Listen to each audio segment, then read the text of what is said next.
So you had mentioned that the book contains these prayers, and it's different than the typical morning offering prayer. And it strikes me that, I think I know that typical prayer, but I'm not sure that all of our listeners would. So Hmm. what is the typical morning offering prayer, and Hmm. like what's the origin of it? What are we trying to Okay. do with it? Yeah.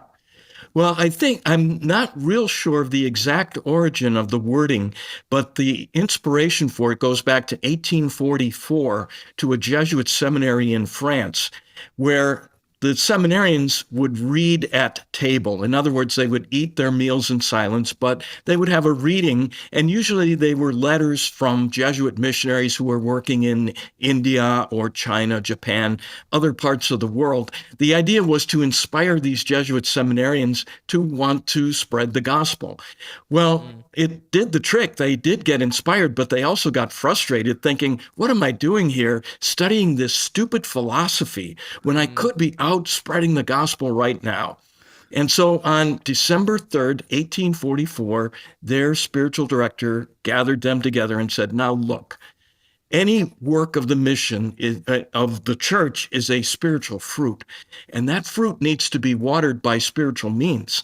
You have those means at your disposal right now. Don't wait to be an apostle, but be an apostle of prayer. And mm. so make an offering of your whole day, your prayers, works, joys, the sufferings, the headaches you have trying to live together in community or understand philosophy in Latin. Make an offering of it all. And in that way, you will be watering the fruit of the church's work in mission countries. Well, the Mm. idea caught on, and it gave them a sense of purpose and meaning at a time in their lives when they thought they were just wasting their time spinning their wheels.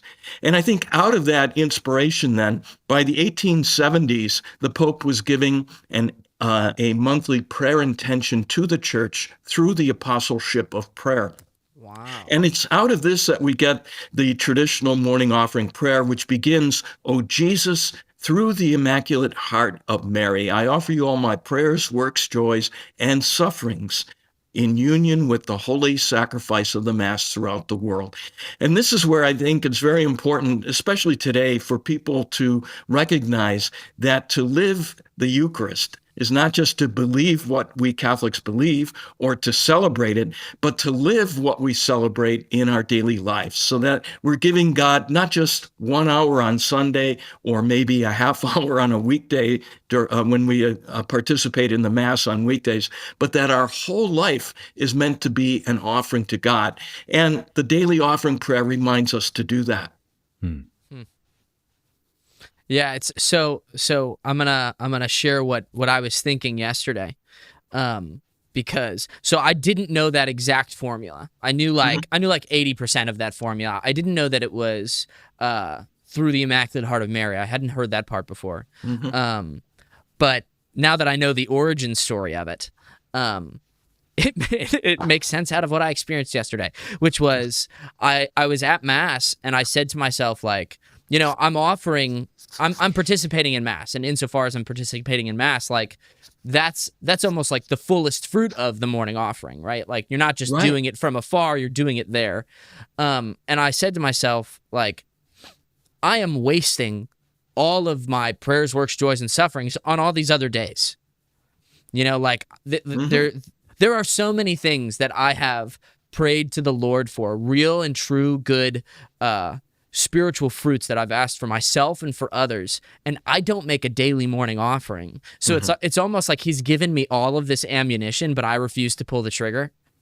And so hearing that origin story is very convicting. And in the book, it's on the very last page. I have that traditional morning offering prayer. Mm. So while every day has a different offering prayer, that traditional offering prayer is there on the last page of the book for those who may not be familiar with it. But the idea is we can wake up and offer our entire day to the Lord with our own words. We can say, I offer you every thought, word, and deed of this Mm. day. I offer you every breath I take, every beat of my heart. I want it all to be an act of love for you, Lord.